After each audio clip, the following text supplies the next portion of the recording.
Coming up next, where local news comes first, Lookout Pass is getting a new quad chair, which will replace Chair 1. We speak over the phone with Marketing Director Matt Sawyer. Plus a monthly fundraiser that is supporting all types of organizations in the Silver Valley. We have the details on how you can participate. And the City of Wallace got a new website. We have it covered from top to bottom. And Weather Commander McKenna Merrick, we're finally getting a break from all this snow. Yes, John, I'll have when to expect it next. Right, the 6 o'clock news begins right now. You're watching the 6 o'clock news on Channel 3 with John Webb and Mason Chafee. Weather with McKenna Merrick and Jaden House with sports. This is Channel 3 News at 6. Good evening, I'm John Webb. Some good news for North Idaho skiers. Lookout Pass has announced they are continuing their expansion.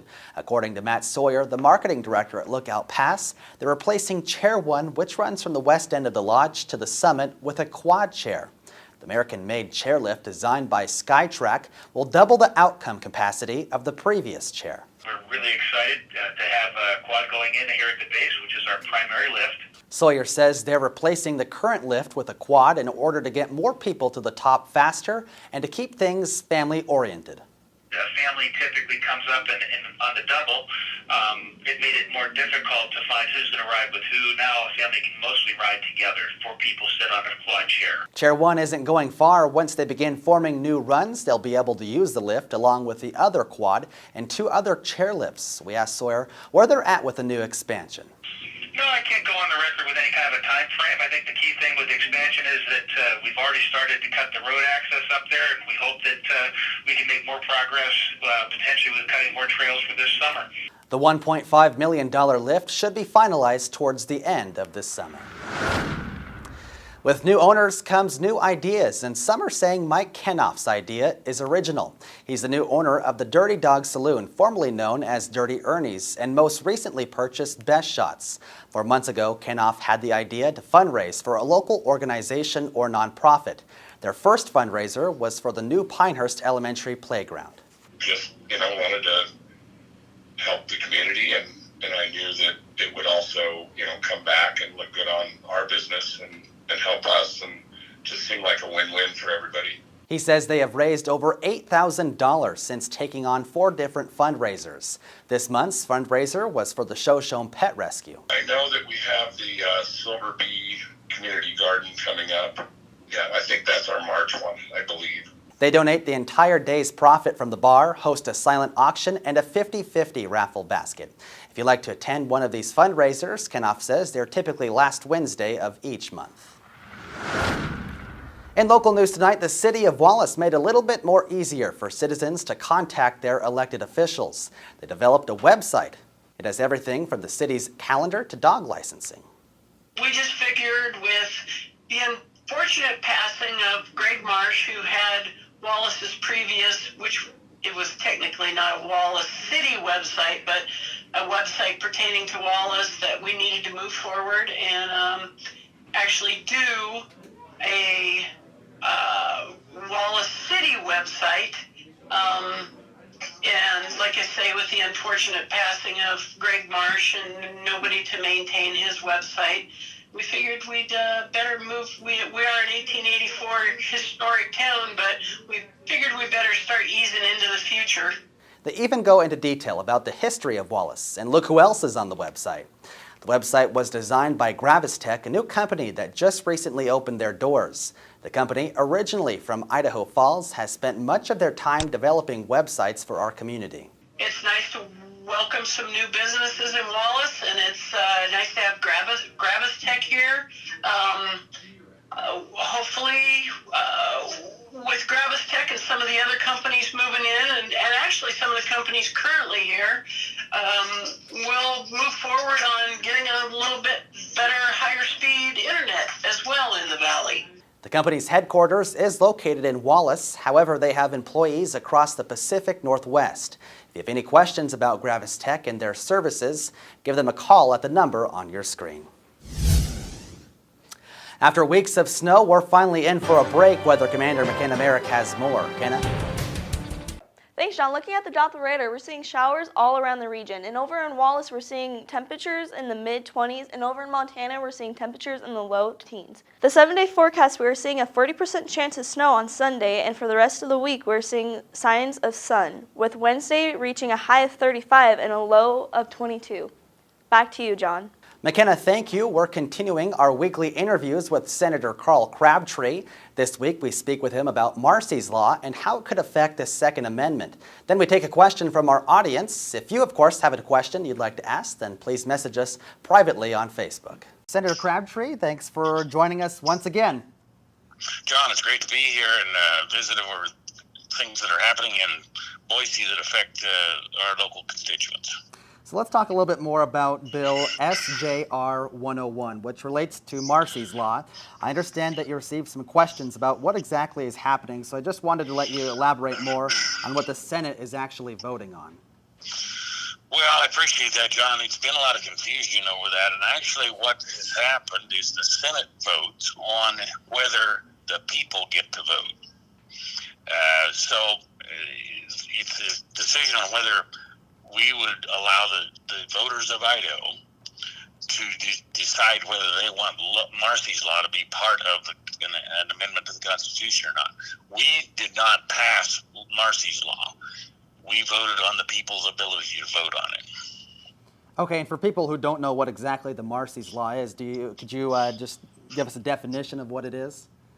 Good point. Yeah, and Marsy's Law itself is a victims' rights constitutional amendment intending to try to give it's basically, back in the day we always thought the good guys didn't get a fair chance and then the criminals got a better and even chance. And the idea is to try to even the playing field so that the victim has a chance to have their rights at least equal to those of the criminal. And some people are afraid that this is taking away from the Second Amendment. Well, they are, and that came up later. Now, actually, we voted on this 2 years ago, and it passed the Senate unanimously. So there was no concern then, and all of a sudden, a lot of it after we voted, but then there was a concern about there may be some way that this could be construed to be part of a deal to take people's guns away, and there are not any attorneys that are saying that, but we're all concerned about Second Amendment rights, and I'm a strong supporter of Second Amendment rights, so we want to be very careful with these kinds of things. So I don't believe it relates to taking people's guns away, but we didn't vote on Marsy's Law itself. We voted on the people's right to decide. And you guys in the Finance Committee are working on the education budget for the next school year, 2019-2022, or 2020, excuse me. So you have an update for us on that. Well, we did, and a week ago, the Joint Finance Appropriation Committee, which is otherwise known as the Finance Committee, on which I serve and represent those of us from our area, voted on the education budget, the K-12, so kindergarten through seniors in high school. Well, that's 45% of the state's budget. We wanted to get that out of the way first. It was the first budget we approved because we didn't want to cut education short in Idaho. And we knew if we were short at the end of the day and we left education to last, well, we might shirk our duties. It's our constitutional responsibility to fund education and do a good job of educating our kids. Part of that budget, John, that I think people will be interested in was a literacy initiative that the governor talked about during his campaign for the last couple of years.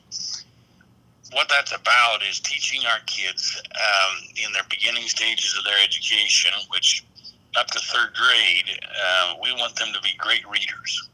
And studies have shown everywhere that if you're a great reader by the time you're in the third grade, your life is significantly more successful. And we're not doing so well at that in Idaho right now. And so the governor recognized that, and the legislature is, I believe, going to go along with his suggestion that we put some energy into that. And so that's part of the budget for education this year, for the K-12 budget that we recommended on Monday. Right, and like you said earlier, it's 45% of the state's budget. What are we looking at in terms of numbers? Well, let's say $2 billion, just to talk round numbers. Okay. A lot of us can't relate to $2 billion. I can't, but but it's a lot of money, and so significant part of what we do in Idaho, but we want to do a good job of it. And of course, there's a lot of critics, and I'm kind of one of them at times, that we're just not doing well enough. But this allows for a $109 million increase to do a number of things. This literacy initiative is one of them. There's $22 million for discretionary funds, so that your schools in Kellogg, Wallace, and Mullen will be able to have some more money for them to decide what to do about within their districts. We think that's important. Rather than the state dictating what they do, we wanted to give them more money to decide on their own. Okay. We took a few questions from our viewers not too long ago, and Shannon Dellinger, a local bus driver, had a question on Jake brake usage in the Silver Valley, and you can elaborate more on that? Well, I can. I know a little bit about Jake brakes on trucks. They're exhaust brakes, actually. They allow trucks to slow down without hitting their actual brakes that they have on the wheels of the trucks. But it does make some noise, particularly if they don't have mufflers on them. So you could hear a lot of rattling on a truck as it deaccelerates coming into a town or going down a hill. And I think maybe that's what your person was talking about there. And so city ordinances can solve those problems, and I've seen those on most cities have some sort of a ordinance about unmuffled compression brakes. So that's one thing that can be done about that, but it is a part of the trucking industry that saves their wheel brakes, and so they do that, but they should not be unmuffled and making a lot of rattling noises. And so you're saying that this should be handled at the local level? Yes, it can be, and most times it is.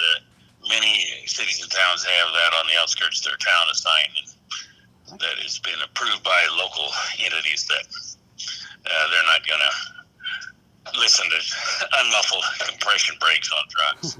All right, Senator Crabtree, thanks for joining us once again. Well, great to visit, John. We'll look forward to next week. You bet. Take care. You bet. Thank you. In local news, a fairly new event to Shoshone County is happening next Saturday. Our Logan Lealing looks into Country Lane Sip and Paint.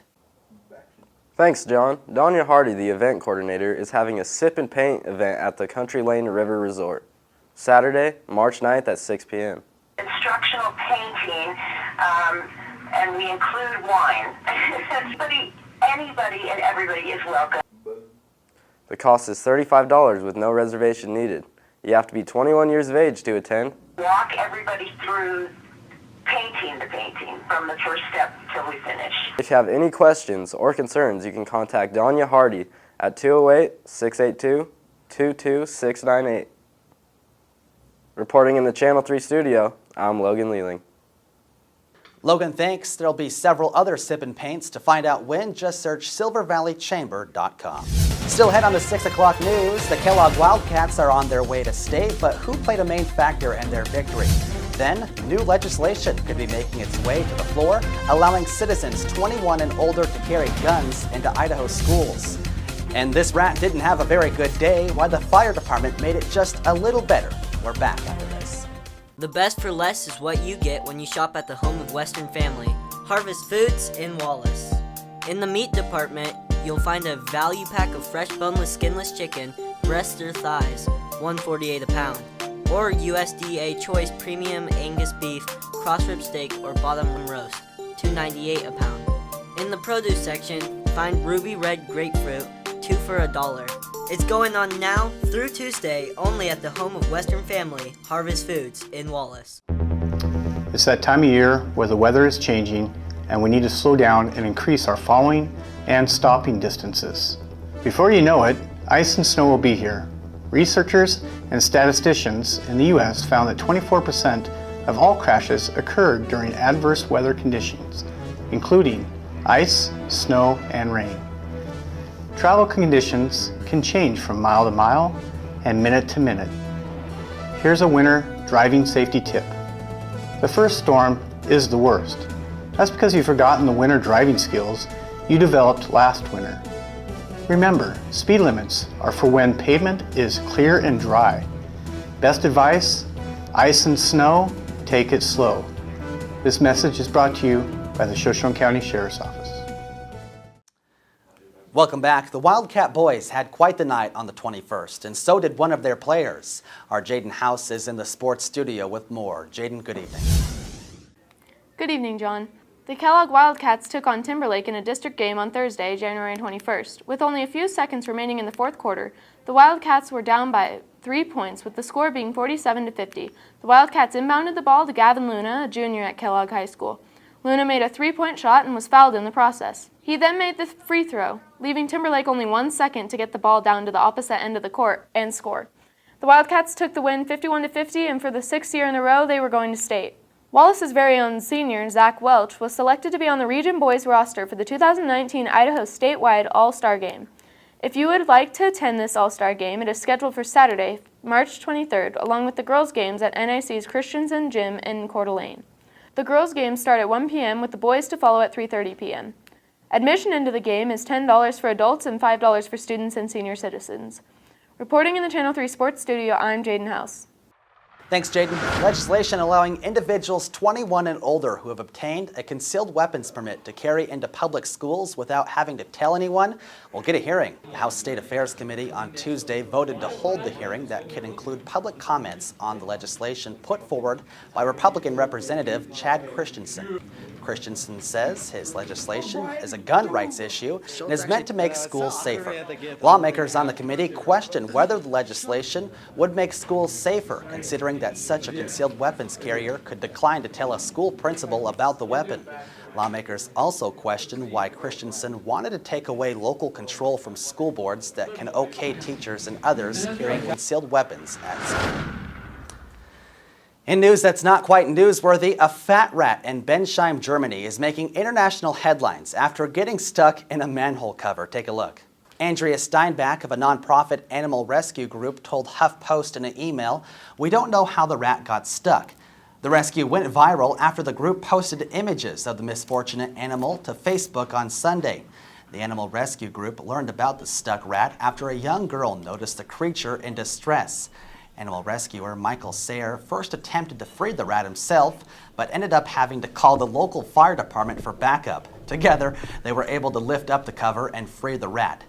Steinbach said that the rat was in good condition after the harrowing ordeal. Wow. And McKenna, one last look at weather. John, Friday we're having a 40% chance of snow, and we'll be seeing lots of sun for the rest of the week, with Wednesday reaching a high of 35. About time. That's 6 o'clock news for tonight. Until we speak again, I'm John Webb. Have a great evening.